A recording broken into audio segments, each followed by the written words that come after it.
Hey gang, what's going on? Welcome back to Football Therapy with me, your host Jan. I hope you're doing well, mate. I genuinely really do hope that. Welcome back to Chelsea News. There's lots to get into today, guys. A serious amount of content. It's probably going to be a little bit of a long video, but I'll try and condense it as much as I can and make it hard-hitting facts and reactions to the abundance of Chelsea news we are reacting to today.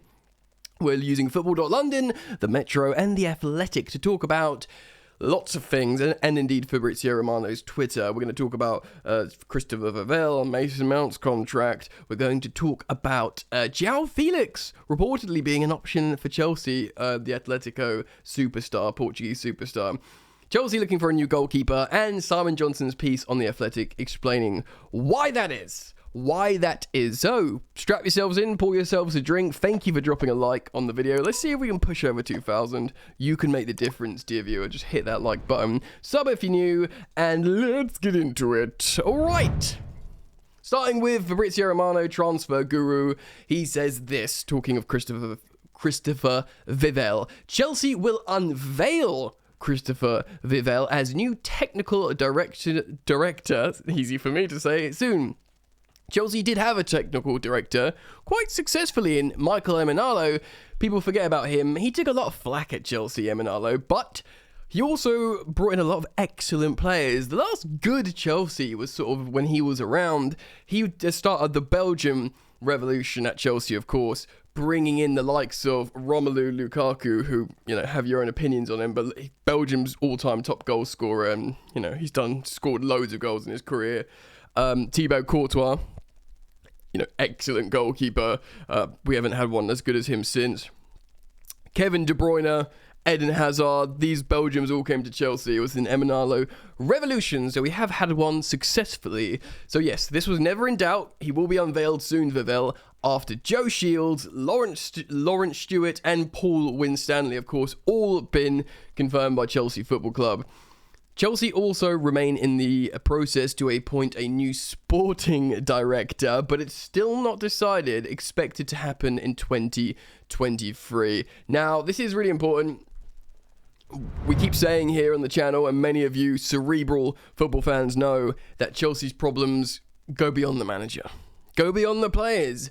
It's interwoven lack of structure and ethos, and it's good to see the new Chelsea ownership are prioritising this to make sure moving forward we can develop ourselves into a team, a structure, a entity that knows what it's doing. I won't say any more on it. Feel free to comment down below. Now, before we talk about goalkeepers and stuff, and indeed João Felix, which is quite exciting, let's talk about Mason Mount.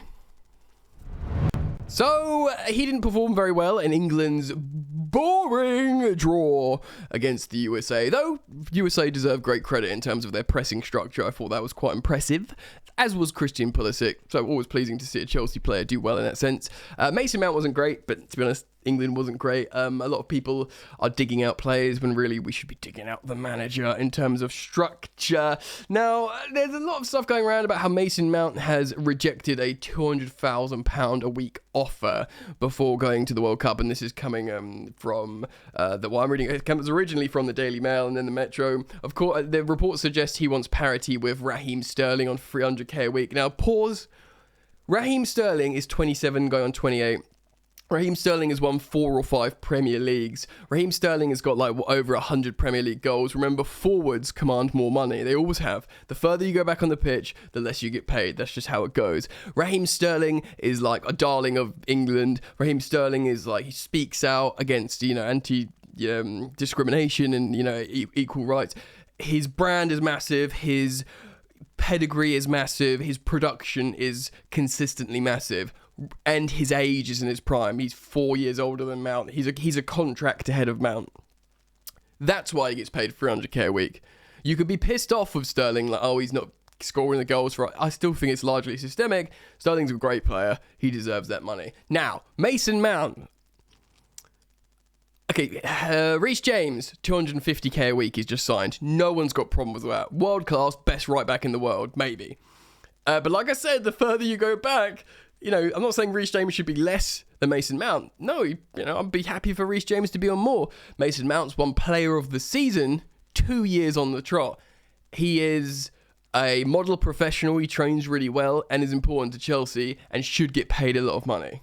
That's just where it is. You can be pissed off of Mason Mount. You can think there's bias, agendas, all these Twitter wars, like, oh, he's only because he's English. But the truth is, every manager that's coached Mount, whether it be Lampard, Thomas Tuchel, Graham Potter, Gareth Southgate, and others, they want him. If Klopp, Guardiola, Ancelotti, Hansi Flick, Luis Enrique, whoever else managed Chelsea, pick your favourite hipster Galactico coach. If any of them manage Chelsea, they start Mason Mount. I'm sorry, bro. It's just how it is. And he should be paid accordingly. Now, I don't think he should be paid $300k a week. Remember all those things I said about Raheem Sterling getting paid that much? Makes sense for him. It doesn't make sense for Mason Mount. If you said to me, right, how much would you pay Mason Mount? I'd say, okay, $200k a week, what he's rejected, but an incentive-based to make it up to whatever. Do you know what I mean? It's like if you score goals, you make assists, you do creative stuff, you do X amount of pressures per game, you can, generate this revenue. And he works hard anyway, so he'd be inclined to do that. The Daily Mail are talking about Liverpool. There you go, the aforementioned Jurgen Klopp. Liverpool looking at Mason Mount. They're watching it because if his contract will run down, they'll try and sign him. Liverpool's midfield could need a freshening up. And he'll play in a midfield three. He'll play as one of those eights in Klopp's midfield. I'm not saying he's going to go to Liverpool or would want to go to Liverpool. I'm just saying this is an important thing to consider. Anyway, I don't want to spend too much time on this. Let's move on. Comment down below your thoughts on that. All right, so this one's exciting. Many of you, a lot of the people who don't like Mason Mount are the sort of football hipsters that love João Felix. Now, firstly, it's ridiculous comparing João Felix to Mason Mount because one's a forward that sometimes plays as a striker and one is a midfielder. He's like a number 8. So, they're both young, essentially. Football.London writes this from Stephen Killen. Chelsea are said to be keeping tabs on Atletico Madrid star João Felix after the attacker reportedly made his intentions clear to leave in January. Look, man, I understand how he's £110 million. How he went to Atletico Madrid, the stinkiest defensive team ever, as one of the bright young attackers in the world, is beyond me. Fair play, though, but you can understand why he wants to get the hell out of there. The 23-year-old's future has been under the microscope in recent seasons, so for a while, as his influence in Diego Simeone's side has wavered. The Argentines' philosophy frustrating their opponents, catching them on the counter-attack, and reeling them in for a fiery encounter, which has offered success during his time in the Spanish capital. Not exciting for a talented young attacker, though. Felix was integrated into the system in 2019 following his record-breaking move from Benfica and found the back of the net against Man United in the Champions League knockout campaign. According to the Spanish news outlet Marca, Felix has informed his agent, guess who? Ding ding, Jorge Mendes. By the way, Jorge Mendes, who had a personal meeting with Chelsea co-owner Todd Boehly. That he would likely like to leave in January. It comes after his relationship with Simeone and parts of the Wanda Metropolitano crowd has deteriorated. Mendes, as a result, has been said to be looking to tempt clubs into making a move in the upcoming transfer window. Felix's future has always come under fire since his emergence at Benfica, then Atletico, with Manchester United previously looking at him, etc., etc. In light of the news, Chelsea have joined the race for his signature. However, they do have competition in Bayern Munich, Paris Saint-Germain, and Manchester United. Man United back in for the Portuguese. All monitor the situation brewing in the red half of the Spanish capital. He's currently has 4 years remaining on his current deal with the Roger Blanco. But in order to balance the books, the circumstances surrounding the nimble attacker, they may be forced into a sale. He must have signed such a long deal to have 4 years left on his contract. I'm just going to quickly check that now. God, he was born in 99. So he signed a 7-year deal. So yeah, quite a long 4 years. He's been there for 3 years. Signed. Okay, makes sense. Look, man. He's exciting. He is the hipster's choice, but he would be very, very expensive still. And is this, he's never been prolific, has he? Has he? He's never been prolific. He scored 1 goal this season. And that's in the World Cup. In the La Liga, he scored 3 goals in 12 appearances. And that's in La Liga. Do you know? I don't think he's going to come over here and explode. You know, it would be an exciting signing because it's João Felix. But I get it, if they want a player in January and you can't get Nkunku in January, then whatever. But, you know, let's stick to the Nkunku plan, right? Right? Nkunku's slightly older, but come on. Let me know your thoughts. I'll be keen to read them down below. Alright, so... Okay, I'm going to probably jump into Simon Johnson's article relatively quickly here, but the Football.London are writing on Chelsea are looking for a new goalkeeper, right? So, Graham Potter, Chelsea's manager, and this is written by Oliver Spencer on Football.London. Apparently, he's keen at Leeds' goalkeeper, Ilham Meslier, with the view of making him the first signing with his goalkeeper. The 22-year-old has caught the eye of several top clubs in the Premier League and around Europe with his mature and impressive performances for Leeds since their promotion in 2020. Yeah, he's really tall and big. He's only how old is he? He's 22. Just said that. Good memory, Jan. And yeah, he's commanding, he's big. Now, the problem is with Meslier, he lets in loads of goals. Now, that's not necessarily his fault, I don't know how good their defensive record is of late, but generally in that Leeds team, he's got muscle memory of just seeing goals fly past him all the friggin' time. Now, that's not because he's bad, it's because he's been playing behind a high-octane, risky team. They're just letting goals, you know, when you're carved open. He makes a lot of saves, but he lets in a lot of goals. Is that the answer? Is that the solution? But we're going to jump into an article now from Simon Johnson to talk about why Chelsea are looking for a new goalkeeper.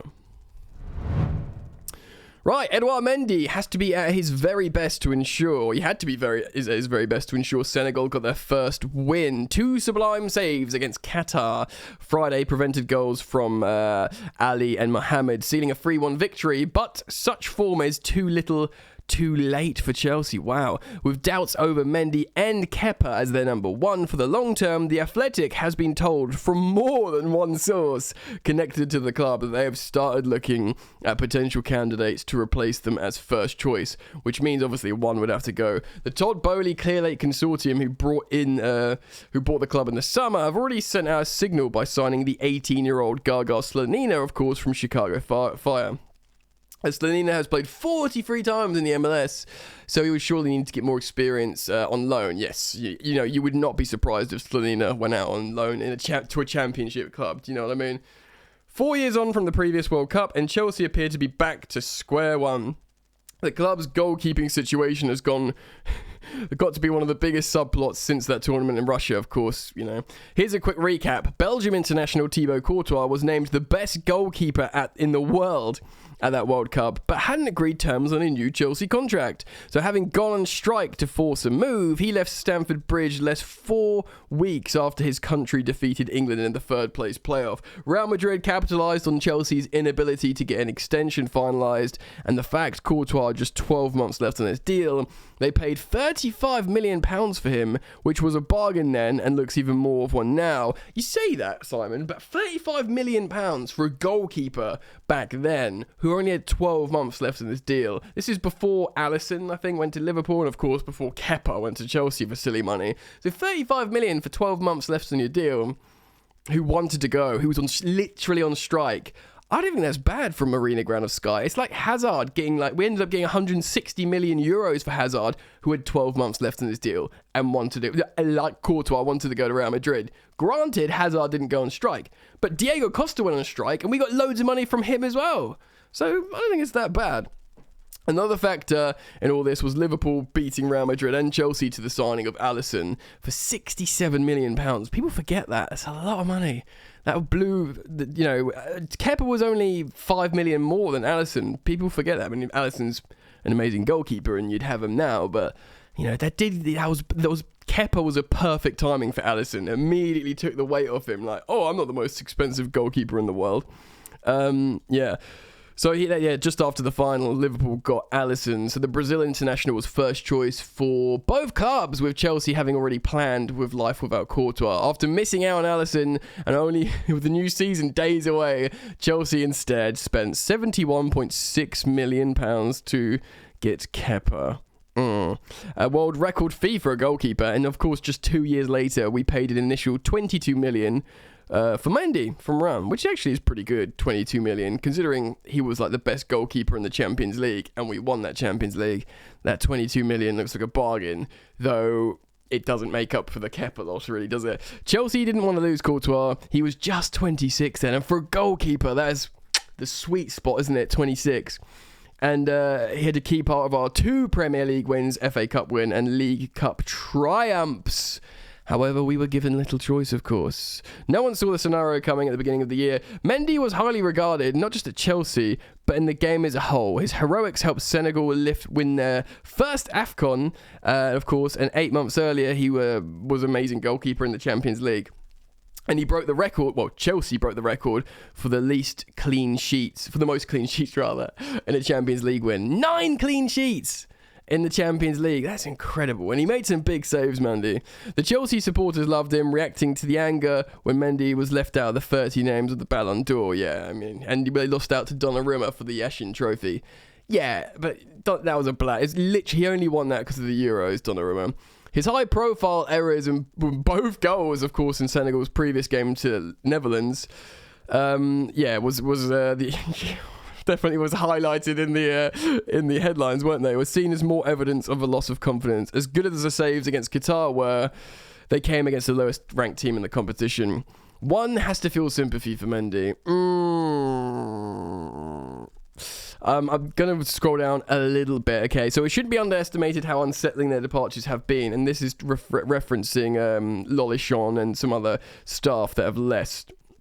Nor that head coach Thomas Tuchel, who was consistently picked Mendy ahead of Kepa, who was replaced by Graham Potter in September. Potter's style of play places even more focus on the goalkeeper's ability to pass. And yes, I'm going to do this for the final time on Football Therapy. Before Graham Potter actually started work at Chelsea, I said Kepa will become Chelsea's number 1 over Mendy. They called me a madman, but look what happened. Plus, of course, there's now new owners with money to spend in the market. Ooh, there will be meetings with them over a contract extension in the summer, but to no avail. Mendy is one of the lowest paid players in the first team on less than 100k a week. Probably the same money as Mason Mount. He wants a lot more money. But requests for a pay rise to be closer to the salaries of his teammates were rejected. Ew, he must be hurt by that, being a Champions League winning goalkeeper. It was an early indication, perhaps, of what the Chelsea hierarchy thought, and significantly, there haven't been any further discussions for months. So, what of Kepa? Well, he's benefited from Potter's arrival until the Spain international was struck down by his plantar fasciitis injury last month. He had been replaced by Mendy as first choice in goal. He won the Premier League Save of the Month award from the Aston Villa save. Very, very good. Kepa is considered to be better at passing out of his own penalty area, which we would all friggin' agree on. And fitness permitting, he will be expected to start against Bournemouth when the Prem returns, of course. But there was a reason Chelsea bought Mendy in the first place. After doing reasonably well in his debut season, Kepa struggled. Oh my giddy aunt. Do you remember how bad? He was statistically the worst goalkeeper in the league. And no matter what you can say about how, we had a shit defense and things went wrong and confidence, he had a problem with his relationship and he was really, really, really bad. One of the reasons the 28-year-old has not gone to elsewhere is because of his salary and his transfer fee. He's on 170k a week, which for a goalkeeper is astronomical. Ooh la la. His improved performance. So yeah, look, man, this goes on a little bit. Let's just wrap it up. Chelsea aren't happy with the goalkeepers. Kepa can be Chelsea's number 1, but he still has weaknesses. He still can endure against long shots. I think probably this kind of makes sense. We haven't had that solid goalkeeper in Courtois, and frustratingly, Courtois has got better since he left Chelsea. He was amazing in the Champions League final for Real Madrid. I don't want us to spend loads of money on a goalkeeper, but I'm happy for us to get one until, maybe try and see what Gargar Slanina can do in a few years. But I'm going to leave it there. Let me know what you think. Like, comment, subscribe, etc., etc. Thank you for joining me. I look forward to reading your comments about everything I've spoken about. I'll be down there hanging out with you. Keep it locked, and I'll see you on the next one, friends. Peace.